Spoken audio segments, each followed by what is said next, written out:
रूस यूक्रेन युद्ध के बीच फंसे भारतीय छात्र देपालपुर नगर के शुभम गोयल और अमन वर्मा की सकुशल वतन वापसी हो गई है, जहां अपने घर लौटे दोनों युवाओं का परिवार और नगर के लोगों द्वारा ढोल धमाकों के साथ उनका भव्य स्वागत किया गया। देखिए रिपोर्ट। देपालपुर के दो छात्र जो कि यूक्रेन में थे, एमबीबीएस की पढ़ाई कर रहे थे, वे आज देपालपुर पहुंचे हैं। काफ़ी मशक्क़त के बाद सरकार द्वारा उन्हें यहां लाया गया है और अब जो है वे जब घर पहुंचे हैं तो घर की खुशी, परिवार की खुशी और नगर की खुशी एक अलग ही नज़ारा व्यक्त करती है। जिस तरह से नगर में जब वे पहुंचे तो उनका स्वागत किया गया और जिस तरह से आप स्थिति देख सकते हैं कि हार फूल मालाओं से उनके जो गले भर गए हैं। उनसे भी बात करने की कोशिश करेंगे किस तरह जब आज नगर पहुँचे आप, कितनी मशक्क़त हुई, जब युद्ध चल रहा था क्या स्थिति देखने को मिली?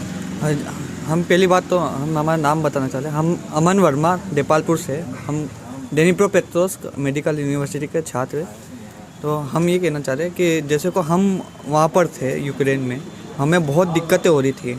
मतलब हर टाइम सायरन्स वगैरह बज रहे थे तो हमें डर लग रहा था कि क्या होगा, अब क्या होगा, और बमबारी वगैरह सब चल रही थी तो हमें डर लग रहा था। और इसी बीच में हमारे कॉन्ट्रैक्टर्स हमारे लिए बस अरेंज करवाते हैं और फिर हम वहाँ से इंडियन फ्लैग्स के थ्रू हम बॉर्डर तक दूर थे आप युद्ध क्षेत्र से, जहाँ युद्ध चल रहा था, जब बमबारी हो रही थी, वहाँ से कितनी लगभग दूर थे आप? हम लगभग 200 से 300 किलोमीटर दूर थे वहाँ से। और हमारे मतलब एयरपोर्ट्स पर भी बमबारी हुई थी कुछ 24 तारीख के दिन, तो हमें उस दिन भी बहुत डर लग रहा था। तो बिल्कुल कहीं ना कहीं परिजन भी परेशान थे, चिंतित थे कि उनके बेटे किस तरह से वहाँ हालातों में है। उनसे भी बात करेंगे, परिवार के लोग हैं, माता है, पिता है, उनसे बात करें किस तरह की जो आप परेशानियों में थे, चिंतित थे, काफ़ी आपने वीडियोस भी वायरल किए थे, क्या कहेंगे इसको? जब 24 तारीख को युद्ध शुरू हुआ उसके अगले 5 दिन हम सब परिवार ने रो रो के बिताए हैं। अनिश्चितताओं का माहौल था, क्या पता बालक किस तरह से निकलेगा वहाँ। लेकिन कहते हैं कि माँ गंगा की शरण में जाने से सभी शुद्ध हो जाते हैं और उनके सारे दुख दर्द दूर हो जाते हैं। उसी तरह मिशन गंगा के तहत नरेंद्र मोदी जी ने जो इन बच्चों को वहाँ से युद्धग्रस्त इलाके से निकाला है, अकल्पनीय है। और मैं सैल्यूट करता हूँ भारतीय सरकार को, जिन्होंने इन बच्चों को, हजारों परिवारों को अपने बच्चों से मिलने का मौका दिया है। आप एक माँ है और माँ की ममता बच्चों के लिए अलग ही होती है। किस तरह से आप यहाँ चिंतित थे बेटे के लिए, क्योंकि बेटा वहाँ था, बात समय पर नहीं हो पाती थी, क्या लगता था? हमको बहुत डर लग रहा था, पर कहीं न कहीं अंतरात्मा में विश्वास था कि हमारे जो बच्चे वो सुरक्षित आएंगे। हमारे इष्ट देव पे पूरा विश्वास था। माँ भगवती की अखंड जोत जल रही थी। और पहली बात तो मैं धन्यवाद देना चाहती हूँ मोदी सरकार को कि वो थे तो मुमकिन हुआ, वरना ये मुमकिन नहीं था।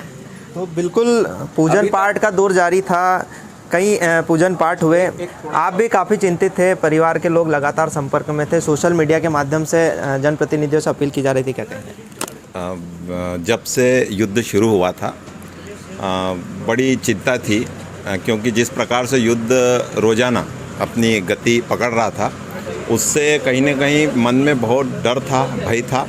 और सबसे बड़ी चिंता ये थी कि जहाँ पर बच्चे जिस यूनिवर्सिटी में थे वहाँ से रोमानिया या पोलैंड की जो बॉर्डर होती है, सीमा, वो तकरीबन 1000 या 1200 किलोमीटर की थी। तो वो बड़ा चैलेंजिंग था कि अगर युद्ध अन्य क्षेत्रों में भी फैला तो बच्चे 1000-1200 किलोमीटर की दूरी कैसे तय करेंगे। तो आखिरी तक यही चिंता रही कि युद्ध जो खार्किव और कीव इलाके में है वो वहीं तक सीमित रहे, और युद्ध अगर यूक्रेन के अन्य क्षेत्रों में फैलता है उसके पहले हमारे बच्चे सुरक्षित अन्य जो पड़ोसी देश थे उनकी बॉर्डर पे पहुंच जाए। और ये जो बच्चों से हमारी जो बातचीत हो रही थी उससे ये लगा कि बगैर भारत सरकार के इंडिया वतन पहुंचना बिल्कुल नामुमकिन था। इसमें भारत सरकार का, देश के प्रधानमंत्री नरेंद्र जी मोदी का बहुत बड़ा योगदान रहा, और देश के लोगों की भी बहुत कामना, दुआएं भी बच्चों को यहाँ तक आने में काम आई। मैं पूरे नगर की ओर से गोयल परिवार और वर्मा परिवार की ओर से भारत सरकार का बहुत बहुत धन्यवाद देता हूं कि उन्होंने बच्चों को सकुशल घर तक पहुंचाने में अपना सहयोग प्रदान किया। धन्यवाद। जय हिंद। जय भारत। बिल्कुल जो भारत सरकार की महती भूमिका रही और परिजनों की चिंता लाजमी थी। शुभम और अमन जो है यूक्रेन में थे और शुभम भी यूक्रेन में थे, उनसे बात करेंगे। शुभम, किस तरह की जो समस्या आप लोगों ने देखी, आज सरकार ने आप लोगों को यहाँ लाया, क्या कहेंगे? सिचुएशन इतनी क्रिटिकल थी वहाँ पे, और डे बाय डे जैसे कि वॉर शुरू हुआ था और डे बाय डे सिचुएशन वो टफ होते जा रही थी। तो हमारा इवैक्यूएशन होना पॉसिबल जब भी हुआ जब मोदी सरकार ने कुछ उनके जो निर्णय थे, डिसीजन थे वो लिए, और उनकी वजह से हम आज यहाँ पे आए हैं। हमारी जो जब बॉर्डर हम क्रॉस कर रहे थे उस टाइम पे जो हमारी बसेस वगैरह थी उसमें हमने इंडियन फ्लैग का अरेंजमेंट करवाया था वहाँ पे, और उसके थ्रू हमको इजीली हमारी बॉर्डर क्रॉस हो गई। अगर इंडियन फ्लैग था जब भी हमारी बॉर्डर क्रॉस हुई है, तो उसमें बहुत योगदान था। और उसके बाद जैसे हम दूसरी कंट्री भी जहाँ पे शिफ्ट हुए थे, जैसे कि रोमानिया हो गया, जैसे पोलैंड हो गया, हंगरी हो गया, वहाँ पे भी जो उनके कनेक्शन थे मोदी जी के, जैसे कि दूसरी कंट्री के साथ जो कनेक्शन थे, उन्होंने बहुत सपोर्ट किया हमें। वहाँ के जो लोकलाइज थे, हम तो एक विलेज में रुके थे रोमानिया में, और उस विलेज में भी जो जितने भी लोकलाइज वगैरह थे उन्होंने बहुत सपोर्ट करा हम लोगों को, क्योंकि उनका कनेक्शन जो था वो पूरा एम्बेसी वगैरह से था और इंडियन गवर्नमेंट से था। तो हम लोगों को तो ऐसा कोई दिक्कत नहीं, कोई प्रॉब्लम नहीं है वहाँ पे। और वहाँ से भी उसके बाद हम जैसे एयरपोर्ट पे लैंड होते हैं, तो वहाँ पे भी जैसे अलग अलग स्टेट वाइज वहाँ पे एक अलग अलग कॉलम बना रखे थे, चार्ट बना रखे थे, जोन से कोई से स्टेट का कौन सा स्टूडेंट है। तो उन्होंने ये फैसिलिटी हमें प्रोवाइड करी वहाँ पे भी कि कौन से जो से स्टेट का वो है वहाँ पे उसकी एंट्री हो, और उसको उसके स्टेट उनके थ्रू पहुँचा रहे हैं, या तो प्लेन के थ्रू पहुँचा रहे हैं और या तो फिर वो एयर रेलवे के थ्रू पहुँचा रहे हैं, वो भी फ्री ऑफ कॉस्ट है। तो ये बहुत बड़ा सपोर्ट है हमारी सरकार का।